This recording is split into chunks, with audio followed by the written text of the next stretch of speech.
Korea जिले में जल जीवन मिशन कार्यक्रम महज कागजों में ही सिमट कर रह गया है। जमीनी हकीकत का नजारा कुछ और ही है। जल जीवन मिशन के अंतर्गत लोगों को शुद्ध पेयजल उपलब्ध कराने के लिए शासन के द्वारा योजना चलाई जा रही है, जिसमें करोड़ों रुपए खर्च किए गए, मगर जमीनी स्तर पर यह योजना फेल होती नजर आ रही है। अधिकारियों और ठेकेदारों की मिलीभगत और गुणवत्ताहीन कार्य के कारण ग्रामीणों को लाभ नहीं मिल पा रहा है। कोरिया जिले के कई गांव ऐसे हैं जहां आज भी लोग दूषित पानी पीने को मजबूर हैं। एक तरफ प्रदेश की सरकार प्रदेश में विकास की बात करती हो, तो वहीं जमीनी स्तर पर देखने पर पता चलता है कि प्रदेश में कितना विकास हो रहा है। बारातियों से भरी स्कॉर्पियो वाहन अनियंत्रित होकर पलट गई, जिसमें सवार 2 लोगों की घटनास्थल पर ही मौत हो गई। वहीं 6 की हालत गंभीर बताई जा रही है, जिसका इलाज जिला चिकित्सालय में जारी है। दरअसल पूरा मामला सूरजपुर के बंजा ग्राम का बताया जा रहा है, जहां बीती रात करवा गांव से कुछ लोग शादी समारोह में शामिल होने सूरजपुर के ग्राम बंजा आए थे। वहीं आज वापस लौटते समय बसदेई चौकी क्षेत्र के ग्राम बंजा में स्कॉर्पियो अनियंत्रित होकर पलट गई।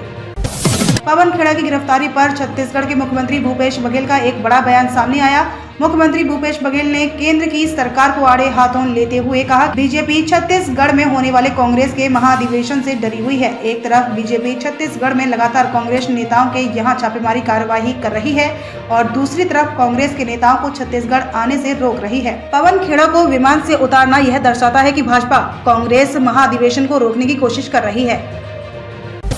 छत्तीसगढ़ महिला आयोग की अध्यक्ष किरणमयी नायक सरगुजा दौरे पर है, जहां उन्होंने कलेक्टर सभा कक्ष में जन सुनवाई का आयोजन किया, जिसमें संभाग भर से लगभग 57 मामले सामने आए, जिनमें से अधिकांश मामलों में सुनवाई की गई। महिला आयोग की अध्यक्ष किरणमयी नायक ने मीडिया से चर्चा करते हुए कहा कि आने वाले समय में आयोग के द्वारा एक मोबाइल ऐप भी लॉन्च किया जाएगा, जिसकी जानकारी हर जिले के डीपीओ के माध्यम से लोगों तक पहुंचा दी जाएगी, जिससे लोग अपने मोबाइल में उस ऐप को डाउनलोड कर ऐप के माध्यम से शिकायत दर्ज करा सकेंगे। छत्तीसगढ़ में होने वाले कांग्रेस के राष्ट्रीय महाधिवेशन के पहले ही रायपुर में पोस्टर वार चालू हो गया है। छत्तीसगढ़ के स्वास्थ्य मंत्री टीएस सिंहदेव के पोस्टर को उतारा गया। आपको बता दें कि छत्तीसगढ़ में 24 से 26 तक कांग्रेस का महाधिवेशन होना है, जिसमें देश भर के कांग्रेस के दिग्गज नेता शामिल होंगे, जिसको लेकर स्वास्थ्य मंत्री टीएस सिंहदेव के समर्थकों ने रायपुर में जगह जगह फ्लैक्स लगाई, जिसको उतार दिया गया है। और यह पहली बार नहीं है। नवंबर में भी छत्तीसगढ़ में हो रहे आदिवासी नृत्य महोत्सव के समय टीएस सिंहदेव के फ्लैक्स लगे थे, जिन्हें उतरवा दिया गया था, जिसको लेकर हंगामा भी हुआ था। विश्रामपुर थाना क्षेत्र अंतर्गत ग्राम आजब नगर में एक किसान के साथ धोखाधड़ी करने का मामला निकलकर सामने आया। किसान ने बैंक प्रबंधक समेत 3 लोगों पर धोखाधड़ी करने का आरोप लगाते हुए थाने में शिकायत दर्ज कराई है। दरअसल पीड़ित किसान जय सिंह ने विश्रामपुर थाने में एक शिकायत दर्ज कराई कि गांव का ही एक युवक किसान क्रेडिट कार्ड बनाने के नाम पर उनकी जमीन के दस्तावेज मांगे और उनके नाम पर विश्रामपुर में स्थित कैनरा बैंक से 1 लाख रुपए कृषि लोन निकाल लिया। फिलहाल किसान की शिकायत पर पुलिस मामले की जांच में जुट गई है।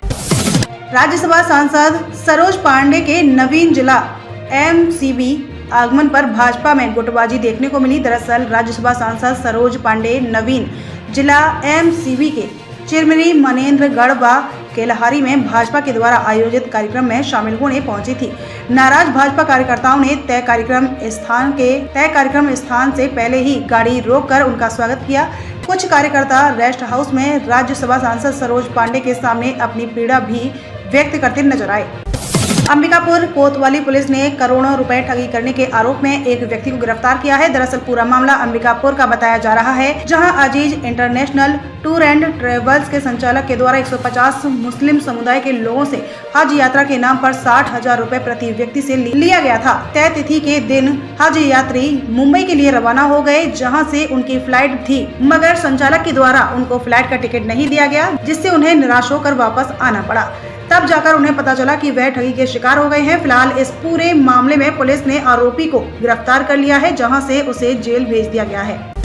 सूरजपुर के नशा मुक्ति केंद्र में संचालक व वहां के कर्मचारियों के द्वारा एक मरीज की जमकर पिटाई कर दी गई, जिससे नाराज परिजनों ने नशा मुक्त केंद्र के संचालक व कर्मचारियों के खिलाफ कोतवाली थाने में शिकायत दर्ज कराई है। दरअसल बसदेई निवासी मोहम्मद शाहिद को तंबाकू और गुटखा की लत छुड़ाने के लिए उनके परिजन सूरजपुर के नशा मुक्ति केंद्र में दाखिल कराए थे। जब परिजन उससे मिलने गए तो उसके शरीर पर गंभीर चोट के निशान देखकर उससे पूछा। तब शाहिद ने पूरी घटना की जानकारी देते हुए बताया कि नशा मुक्ति केंद्र के संचालक व कर्मचारी उसके साथ रोजाना मारपीट करते हैं। नया रायपुर में होने वाले कांग्रेस के 85वें राष्ट्रीय अधिवेशन को लेकर तैयारियां लगभग पूरी कर ली गई हैं। 24 फरवरी से 26 फरवरी तक कांग्रेस का पूरा केंद्रीय नेतृत्व और राज्यों की निर्णायक समितियां यहां रहेंगी। 1960 के बाद रायपुर में कांग्रेस का यह सबसे बड़ा आयोजन होने जा रहा है। देश भर से लोग छत्तीसगढ़ आएंगे, उनको किसी तरह की परेशानी ना हो, इसको लेकर कांग्रेस ने एयरपोर्ट, रेलवे स्टेशन में सहायता केंद्र बनाए गए हैं, जहां वह संपर्क कर सकते हैं और उनको निर्धारित स्थल पर पहुंचा दिया जाएगा। केंद्रों में सभी वर्गों के लोगों को बैठाया गया है ताकि आने वाले अतिथियों को भाषा को लेकर परेशानी ना हो।